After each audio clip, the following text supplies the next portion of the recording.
Confirme ta parole au nom du Seigneur Jésus-Christ.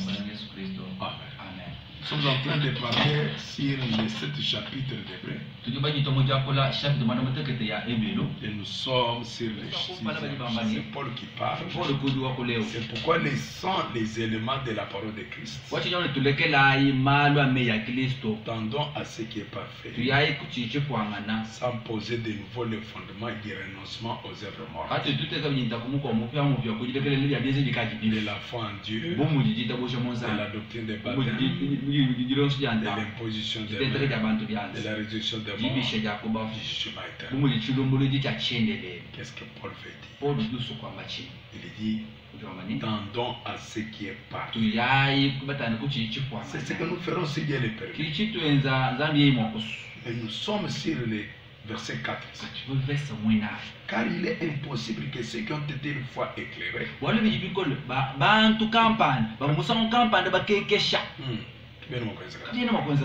goûter les dons célestes, qui ont eu part au Saint-Esprit, qui ont goûté la bonne parole de Dieu et les puissances du siècle à venir, et qui sont tombés soit encore renouvelés. Soit encore renouvelés et amenés à la repentance. Puisqu'il est crucifié pour leur part, le Fils de Dieu en l'exposant à l'oignon. En lisant, vous comprenez comme si ces gens tombent et c'est difficile pour les revenir. Non, non, c'est le contraire de ce que vous lisez. Vous lisez, mais vous ne comprenez pas ce qui est ici. Mais que Dieu nous aide à comprendre. Parce que dans ce chapitre, Paul insiste sur la perfection.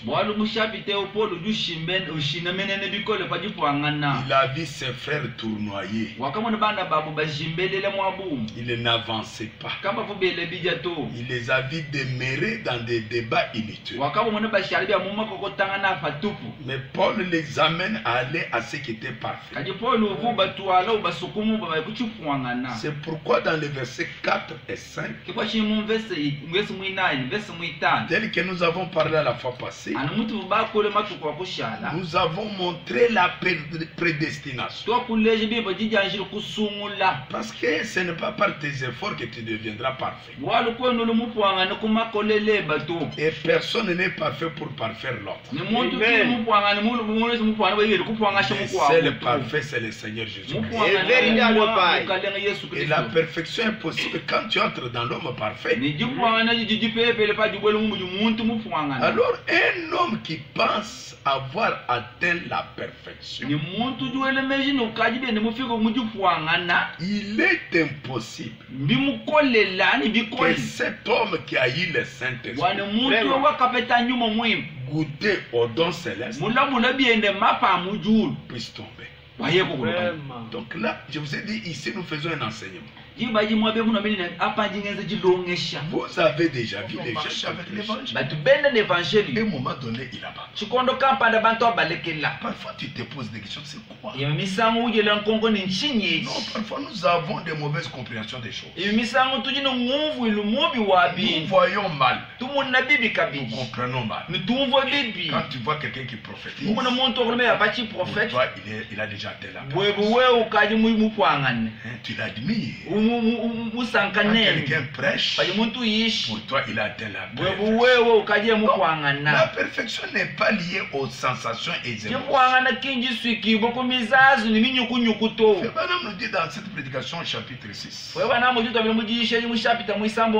deuxième partie, si vous prenez le paragraphe 300, c'est la même chose avec Christ. Quand un homme est né de l'Esprit de Dieu, c'est parce qu'il a crié? Non. Parce qu'il a parlé en langue ou éprouvé une émotion quelconque. Faites attention, faites part de ces sensations avec ce qu'on appelle la nouvelle naissance. Un homme né de l'esprit peut faire toutes ces choses. Celui qui n'est pas né de l'esprit peut aussi les manifester. Où est la différence maintenant? Mais c'est parce que dans son cœur, l'amour est entré. Et l'amour c'est Dieu. Comment un homme qui a des sensations, des émotions mais sans amour? L'amour c'est ça même la perfection. C'est ce qui entrera là-bas. C'est ça même Dieu. Si l'amour de Dieu peut gagner le cœur de tout homme dans ce monde, c'est ça maintenant les jardins d'Éden. C'est ça même les paradis. C'est ça les combats que nous avons. Si nous allons dans l'église, c'est pour récupérer l'amour de Dieu qui est Dieu lui-même dans nos cœurs. C'est ce qui peut créer la différence entre toi avec ces païens. Quand l'amour de Dieu est entré, a pris la place du monde, il y avait une place que le monde avait gagnée. La parole a nettoyé, a bousculé le monde. Maintenant, l'amour divin est entré, a pris place du monde. Voilà l'homme qui arrive à la perfection. Voyez-moi mes frères, cet homme aime et marche chaque jour à côté de Dieu. L'amour de Dieu lui accompagne. Ça c'est la vérité. On ne doit pas lui dire que c'est mal de faire ceci, c'est là où... Non, il sait que c'est mal. C'est automatique. C'est un homme qui a le discernement. Il est un produit de la grâce souveraine. Il est de nouveau. Il y a l'amour de Dieu. Il est un produit de la grâce souveraine. Nous vous disons, il est impossible que ceux qui ont coûté une fois aient éclairé.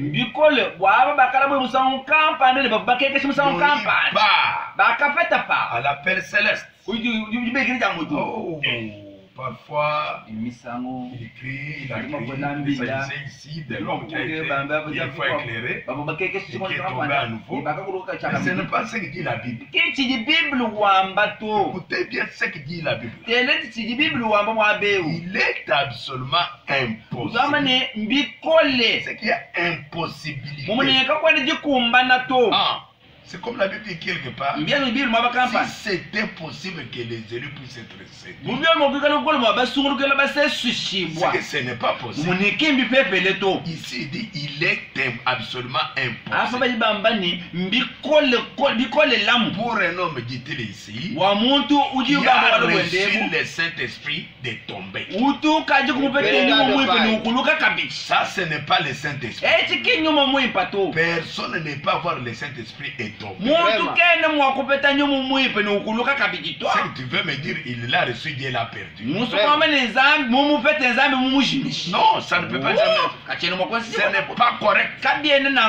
Oui, vous allez voir ce que dit le texte. Si nous pouvons lire le texte, tu peux comprendre. Quand nous revenons là, au verset 4, du chapitre 6, car il est impossible que ceux qui ont été une fois éclairés, qui ont goûté les dons célestes, qui ont eu part au Saint-Esprit, qui ont goûté la bonne parole de Dieu et les puissances du siècle. Oh, ces gens-là vont tomber pour être renouvelés, amenés à la repentance.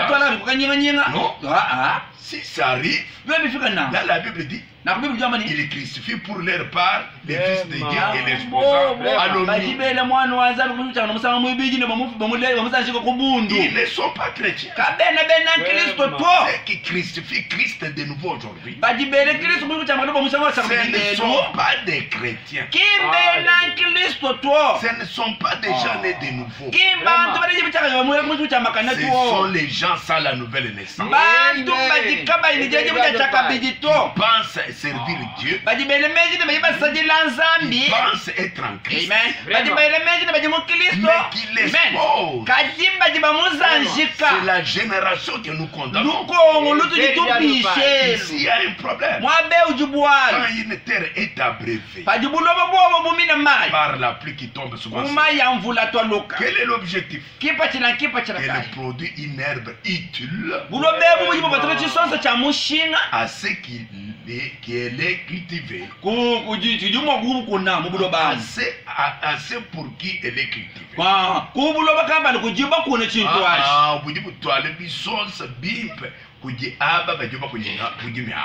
Et elle participe à la bénédiction de Dieu. L'homme qui a le Saint-Esprit, il a les œuvres qui doivent manifester. C'est une terre qui a brevé la parole et il produit les herbes utiles. Chez lui, c'est la bénédiction de Dieu. Mais si elle est produit des épines, cette terre, et des chardons, elle est éprouvée et près d'être maudite.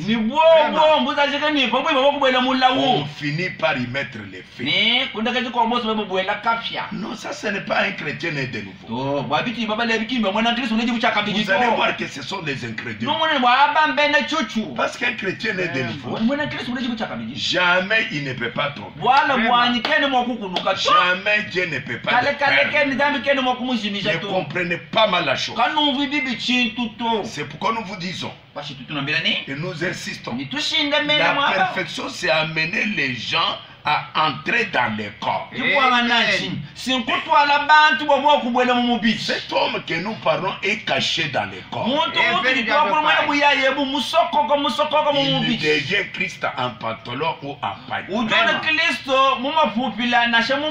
Mais il ne le devient pas, nous insistons par les sensations. Pourquoi nous insistons? Notre religion, c'est une religion de sensations. Toi, tu penses que la religion du diable est froide. Mais on a vu des sorciers entrer dans les faits sortir. Non. Nous ne pouvons pas baser la perfection avec l'évidence des sensations. Si tu prêches comme ça, tu donnes aux enfants de Dieu quelque chose comme la chrétienté. Mais la perfection, c'est le salut atteint par sa grâce. Par sa grâce. Non par les œuvres. Ce n'est pas les œuvres que tu fais qui vont vous amener à la perfection. Les œuvres manifestent la grâce que tu as reçue. Écoutez bien. Paul parle. Il tend à quoi? Tendons à ce qui est parfait. Voilà ce que Paul dit dans son insistant. Et que les peuples qui sont venus au Seigneur, ils ne peuvent pas être stationnaires comme les gens dans les déserts. Ils vont mourir. Ces gens doivent aller dans la perfection. Ne soyons pas charnels en posant ces fondements de doctrine, du baptême, des réformes, ainsi de suite. Nous sommes spécialistes en baptême, en imposition des mains, en ceci, cela. Non, ne faisons pas cela. Paul dit, tendons à ce qui est parfait. Donc le sujet ici, c'est la perfection. C'est que nous parlons de la perfection dans les Hébreux chapitre 6. Et la perfection vient que par Christ. Que personne ne te trompe. Tu penses donner ta femme pour qu'il puisse te parfaire.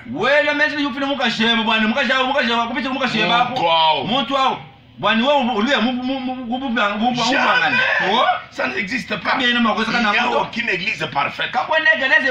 Aucune montagne sainte. Aucun pasteur saint. Le seul saint des saints, c'est Christ lui-même. Comment entrons-nous comme je suis de gloire tabernacle? Donc je suis en train de comme je suis du message, comme je suis pentecôtiste. Ça c'était mensonge. Toute église déclare avoir la vérité. Je n'ai jamais vu une église ici quand on a écrite une église du diable. Ne pensez pas que quand tu as les noms dans les registres, tu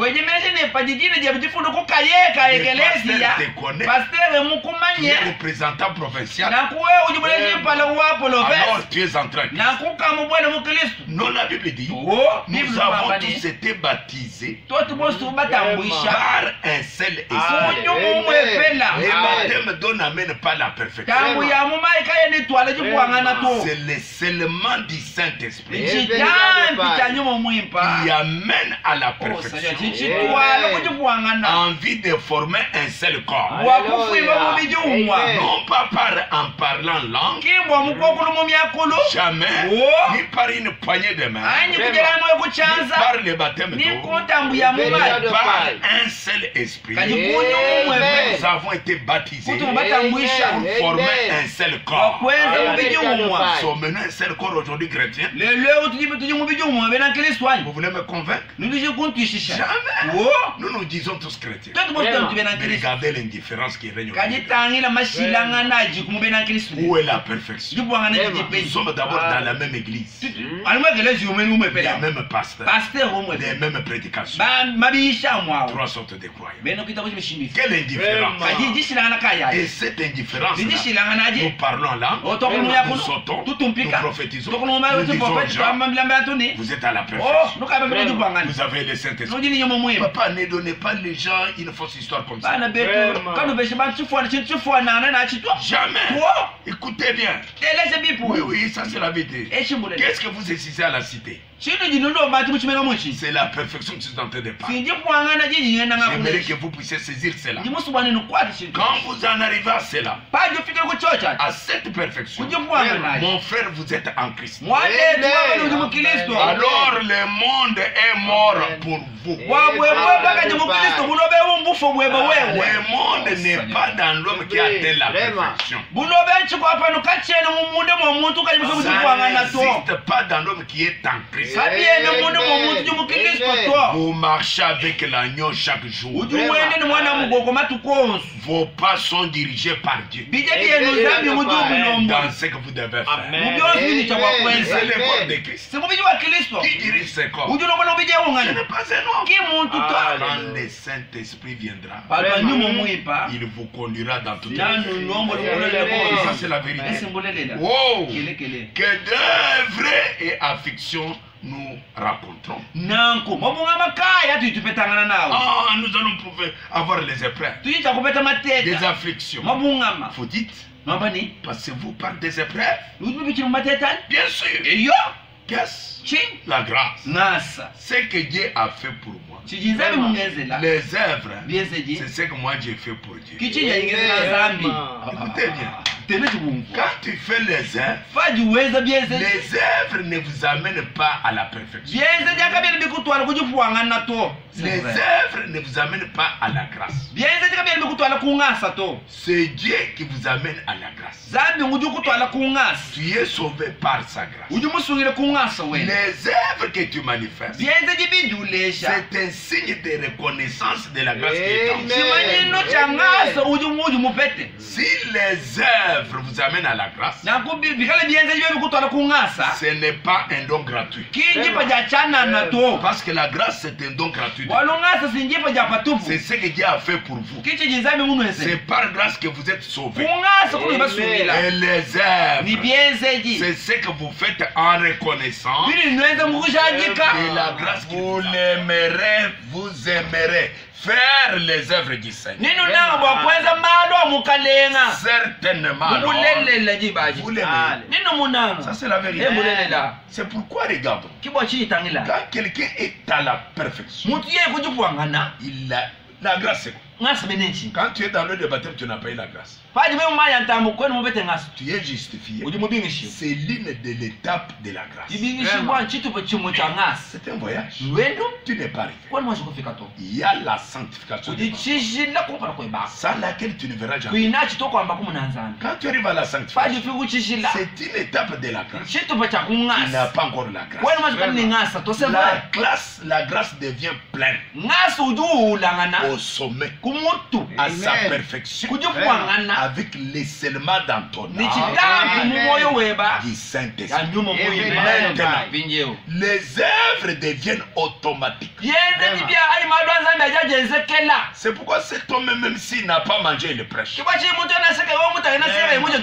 Si on ne l'a pas même donné l'argent, il prêche. S'il n'a pas mangé, il chante. Il n'a pas les transports, il marche à pied pour aller. Pour donner, il ne raisonne pas. Mais sans Saint-Esprit, il ira sur les dés parce que les autres savent. Les jours où on ne te donne pas un franc, tu ne viendras pas dans l'église. Si on ne te donne pas l'argent, tu ne prêcheras pas. Tu ne chanteras pas parce qu'on ne t'a pas payé. Tout sera mécanique. Tu peux manifester quelques-uns. C'est un bon frère. Tu peux montrer même les ailes à main. Pourquoi ne voyez pas les ailes d'un frère, tu les déclares qu'il est sauvé. Dans ton église là, tu ne connais pas ce frère que tu connais qui est à côté de toi. S'il sera avec nous en 2021 dans cette église.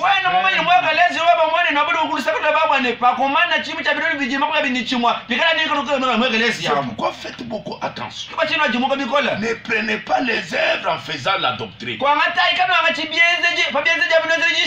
Vous pensez que quand vous donnez la nourriture dans la prison, nous sommes déjà sauvés. Nous donnons vraiment aux malheureux. C'est ça la perfection. Non. Il peut les faire en imitant d'une manière charnelle. C'est pourquoi vous voyez beaucoup d'œuvres ne continuent pas. Tu vois un zèle là, un moment donné, ça s'arrête. Un frère qui venait à l'église, il est au premier banc. Au fur et à mesure, il commence à retourner. Et il est au milieu. Il est parti. Mais on le voyait zélé. Parfois tu pouvais dire, moi je n'ai pas le niveau de ce frère. Il n'est pas s'il est loin. Il n'est pas loin. Un hypocrite dans les bancs de l'église. Pourquoi nous vous disons quel est ce Saint-Esprit là? 6 mois. Une année. 6 mois. Ce n'est pas possible. C'est tout ce qui prophétise. Si on le dit, retourne dans les bancs. Oh, il a quitté l'église. Moi, quitte-moi, me mettre dans les bancs. Il est dans une autre église. Il n'avait pas les Saint-Esprit. Nous enseignons que quelqu'un qui a les dons de Dieu, qui a les Saint-Esprit, on les corrige devant la parole. Devant la parole, il n'y a pas de riposte. À la correction de la parole, Amen. Qui est celui-ci? On lui corrige à la parole. Il se fâche. Il claque la porte. Il quitte l'église. Il n'avait pas le Saint-Esprit. Ça, c'est la vérité. Le problème que nous avons ici, c'est comme l'homme et sa femme. Malgré les bas et les hauts de ce mariage, par leur vœu, ils sont déjà mariés.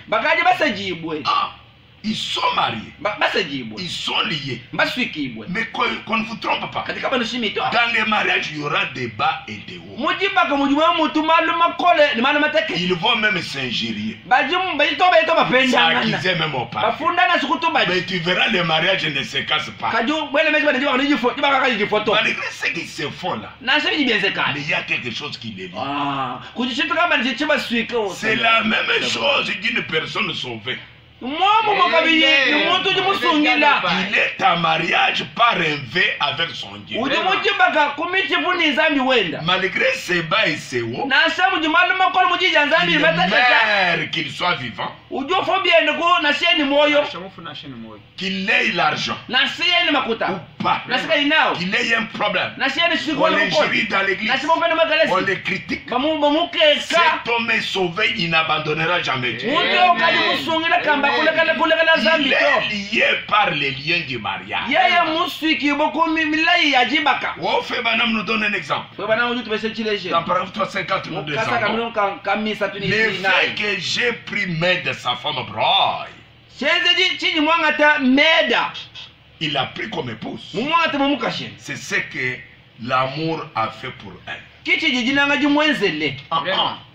Elle pouvait être pite, mais malheureuse. Mais quand un homme se présente, toque à la porte. Ma soeur, écoutez ta grâce. Quand on démarre, c'est une grâce. Branham dit, le fait que je l'ai désigné, je lui ai donné mon amour. Mais c'est ça la grâce. C'est la grâce que la sœur m'aide à trouver auprès d'elle. En signe de reconnaissance, elle est une brave femme. Elle reste à la maison. Elle prend soin des enfants. Elle mène une vie bien vertueuse. Cette bonne vie, cette œuvre, les œuvres qu'elle est en train de faire dans la maison d'Abraham, c'est signe de reconnaissance. C'est que Branham lui a tendu la main. Suivez-moi très bien, maman. Combien de filles cherchent le mariage à Cana et ne les trouvent pas? Les autres font même des fétiches. Les autres ont eu des enfants. Ils sont dans nos églises partout cherchant les mariages. Tu allais être appelé prostituée. Tu allais veiller dans la maison de tes parents. Mais il y a quelqu'un et qui ses parents ont dépensé pour les vêtir. Toi tu n'étais pas. Et qui les parents ont dépensé pour qu'ils trouvent ces boulots-là. Parfois il est dans les boulots, il a rangé, il n'a jamais même vêtu ses sœurs. Ses parents. Il dit je veux me marier à telle fille. Parmi autant de filles dans l'église ou bien à Kananga, il était choisi. Pourquoi seulement moi? Gloire à Dieu. C'est ça la grâce. On t'appelle Madame Tal. Aujourd'hui tu dors sur une mousse de combien de centimètres? 25 même 30. 25 ou 30. Parfois chez toi tu dormais sur une natte. Aujourd'hui tu as un chez vous. Il y a ta cousine, ta consoeur. Tu te sens bien là, tu gonfles. Regardez comment tu es devenu. C'est la grâce. À ton tour, maman, fais ta grâce. Mais reconnaissez cette grâce. Nous disons, la grâce est une grâce. Quand nous la considérons comme grâce. C'est pourquoi tu dois faire de bonnes œuvres dans les mariages. C'est un signe de reconnaissance. C'est que cet homme a fait pour toi. C'est la même chose dans le spirituel. Oui, comme l'homme et la femme sont mariés. La femme fait tout par signe de reconnaissance. Même si elle parcourt la ville toute la journée, entre dans chaque bazar, courait les rues et ne faisait jamais la vaisselle ni quoi que ce soit d'autre, c'est un problème, non? C'est les bas et les hauts qui viennent. Nous serions toujours mariés. Absolument. Quand j'ai fait mon vœu, cela a réglé la question. Elle reste ma femme aussi longtemps que nous sommes en vie. Elle est ma femme. C'était son vœu. Mais que fait elle en reconnaissance de cela? C'est pourquoi elle reste à la maison. Prends soin des enfants. Essaie d'être une vraie épouse. Vous voyez que malgré les bas et les hauts que nous pouvons trouver dans les mariages entre hommes et vivants, on ne peut pas la remarier. Si on la remarie, elle et celui qui l'a marié vivent en adultère. Par la loi, il est lié à son premier mari. Les vœux nous a liés. Malgré les bas et les hauts. C'est comme ça avec Christ, avec quelqu'un. Quelqu'un qui est sauvé avec l'alliance avec Christ. Avec ses vœux, c'est difficile de se séparer. C'est difficile. Que Christ semble être avec lui ou pas. Cela c'est quoi? Parfois il part vendre, rien ne marche. Il prie, il ne voit pas la réponse. Cet homme-là qui est en Christ n'abandonnera pas. Si tu vois quelqu'un, frère, comment? Dans ce jour, même depuis que nous l'avons servi, il ne nous bénit pas, les païens sont bénis. Je vais voir, je viendrai. Cet homme n'est pas sauvé. Il n'était pas en Christ. Il n'avait pas atteint la perfection. C'est lui qui atteint ce niveau-là. Qu'il pleuve, qu'il neige, que 10 000 tombent à sa droite, et 1000 tombent à gauche, il est toujours debout. Oh, Fébanambi, je pourrais m'en aller et être tout le temps absent. Mais balader tout simplement à travers le pays. Presque mourir de faim tout le reste. Laisser les enfants sans rien manger. Nous sommes toujours mariés. Ne dites pas, non, comme ton mari fait la méthode, il n'est pas comme ton mari. Pasteur, ne parlez pas comme ça. Ne parlez pas comme ça. Nous sommes toujours mariés. Même si elle est divorcée d'avec moi, je serai toujours marié aussi longtemps que je suis en vie. C'est pourquoi un homme divorcé remarié, c'est un polygame.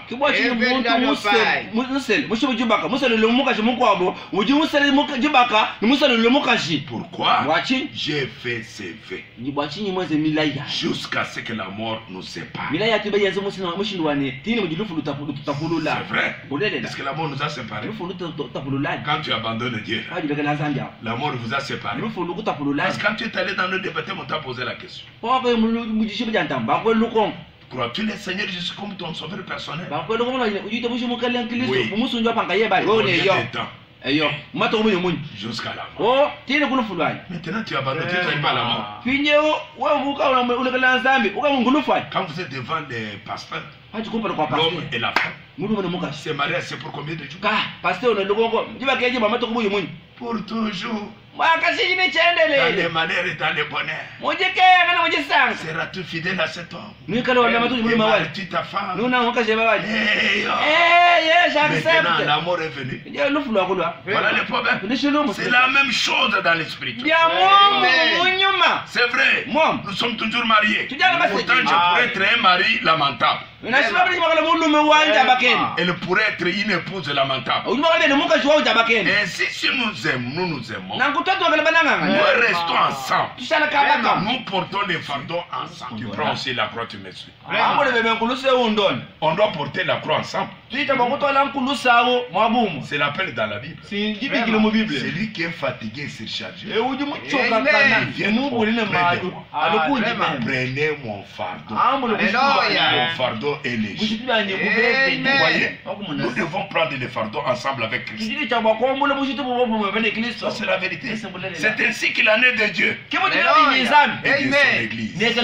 Quand vous naissiez dans le royaume de Dieu, vous avez des hauts et des bas.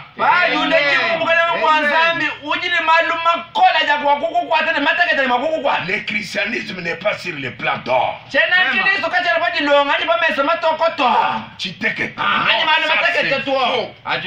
vrai. Mais vous êtes toujours chrétien. Vous êtes toujours né de l'Esprit de Dieu. Il se peut que Dieu soit obligé de vous ôter prématurément de la terre.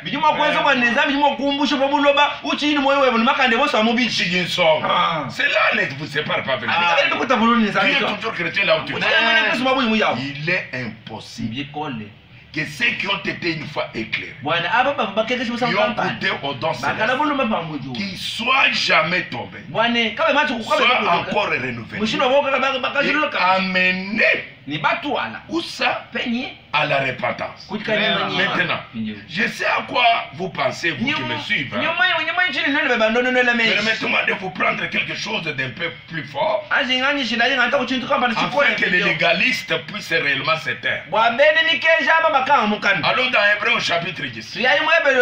Examinons ceci un instant. Cela dépend de la semence qui est semée dans votre cœur maintenant. Si vous venez à l'église tout simplement parce que vous avez peur de l'enfer, si vous adhérez à l'église parce que vous ne voulez pas aller en enfer, vous êtes toujours un gratteron tout pour vous. Vous êtes encore un gratteron. Si vous avez fait toutes ces choses formalistes, on doit faire, c'est tout ce que vous avez. Vous êtes encore un gratteron. Mais un vrai et authentique chrétien, quand à ce qui est parfait, jusqu'à ce que le monde soit mort, et que lui devienne une nouvelle créature en Christ, alors il est impossible que cet homme tombe. C'est l'arbre, ce n'est pas le fruit. Comment il peut tomber? Comment Dieu peut tomber? Parce qu'il est devenu Dieu. Jamais. C'est ce que dit la Bible là. C'est ce que nous avons dit là. Voyez-vous comment c'est là? Ça se concorde avec les restes des Écritures. Ça se retrouve. Voyez-vous comment c'est là? Met la chose juste à sa place.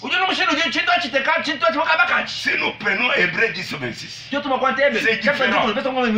Il dit, ce n'est pas pour les chrétiens sauvés. C'est pour l'homme qui écoute la parole et refuse de croire. Celui-là, c'est un incrédule. Mais celui d'Hébreux 6, il n'a pas refusé de croire. C'est un homme qui est monté dans la dimension. Il a goûté au don céleste. Il est impossible qu'il tombe.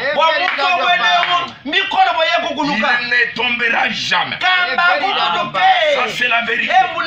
Mais c'est lui, j'insiste, d'Hébreux. C'est un homme qui a écouté. On le prêche, il écoute. Après il le refuse. Il rejette la parole. C'est un incrédule. Voilà un homme qui blasphème. D'emblée, un chrétien ne peut jamais blasphémer. Vraiment, il me reste 15 minutes. Il me reste 15 minutes. Je prends encore 5. Je vais vous laisser 10. Chapitre 10, verset 6. Car si nous péchons volontairement, après avoir reçu la connaissance de la vérité, Il ne reste plus de sacrifices pour les péchés. Mais une attente terrible du jugement. L'ardeur d'un feu qui dévore les rebelles. Car celui qui a violé la loi de Moïse meurt sans miséricorde sur la déposition de 2 ou de 3 témoins. Ça c'est différent avec l'imprécis. Celui-ci écoute et il refuse d'écouter. C'est un incrédule. Il n'y a pas encore de pardon pour moi. C'est le châtiment qui tombe. Mais c'est lui de Bressis. Faites attention. De quel pire châtiment? Oh, c'est lui qui aura foulé au pied le Fils de Dieu. Qui aura tenu pour profane le sang de l'alliance. Il a été sanctifié. Qui aura outragé les œuvres de la grâce. Maintenant vous dites, qu'en est-il de cela? Qu'est-ce que c'est? Quand il lit simplement, il me dit, l'écriture ne dit pas cela. Il ne s'agit pas d'un chrétien. Un chrétien ne peut pas lire la parole et rejeter. Il s'agit d'un homme qui a entendu la parole et qui s'en est éloigné. Comme tu t'éloignes là, les châtiments vont tomber. Voyez-vous? Car si nous péchons, qu'est-ce qu'est le péché? L'incrédulité. Nous sommes volontairement incrédules. Après que l'évangile nous a été prêché, il ne reste plus de sacrifices pour les péchés. Qu'est-ce que le péché? Je répète, c'est l'incrédulité. Lisez Jean au chapitre 4 de Jésus dit, celui qui ne croit pas est déjà condamné. Le péché, ce n'est pas fumer, boire. Non, vous faites ces choses parce que vous êtes un incrédule dès le départ. Ce sont simplement les attributs. Vous faites ces choses parce que vous êtes un incrédule. Les simples faits d'arrêter de fumer, d'arrêter de boire, etc. Ne signifie pas que vous êtes un chrétien. Ce sont simplement les attributs de votre conduite. Vous pouvez faire l'un comme l'autre et ne pas être malgré tout chrétien. Maintenant remarquez, quiconque est volontairement incrédule après avoir écouté la parole, non pas parce qu'il a reçu Christ dans son cœur. La Bible ne dit pas cela. Elle dit, si nous péchons volontairement, nous sommes volontairement incrédules. Après avoir reçu la connaissance de la vérité. Vous comprenez ce que je suis en train de dire ce soir? Il ne s'agit pas du tout d'un chrétien. Le blasphème, c'est pour un pécheur. Ne croyant pas pour un chrétien. Comment un chrétien lui dit que tu vas blasphémer? Et il tremble. Un chrétien ne peut jamais blasphémer. Christ c'est blasphème lui-même ou quoi? Un chrétien veut dire Christ dans l'homme. Mais alors comment il va blasphémer? Dieu dans l'homme, l'homme va blasphémer. Dieu s'injurie lui-même. Et là tu ne comprends pas. C'est la confusion. C'est la mathématique ce soir. Mais c'est facile à comprendre. Un chrétien ne peut jamais se perdre. Un chrétien dans le corps mystique, il a atteint la perfection. Il est différent d'un incrédule. Il ne rejettera jamais la parole. Celui qui écoute la parole rejette, c'est un incrédule et qui les châtiments vont tomber sur lui. Je parle des choses ce soir. On n'a pas terminé, nous revenons. sur l'Obour FM. Continuons avec ça. Vous devez faire part des choses. Et là, tu vas te demander si tu es chrétien ou croyant. Parce qu'on a des croyants ne sont pas des chrétiens. Ce sont des gens qui croient à une doctrine. On peut dire qu'ils sont croyants, les musulmans sont des croyants, les catholiques sont des croyants, etc. Mais attention avec un chrétien. C'est Christ en nous, l'espérance de la gloire. Alléluia. Amen.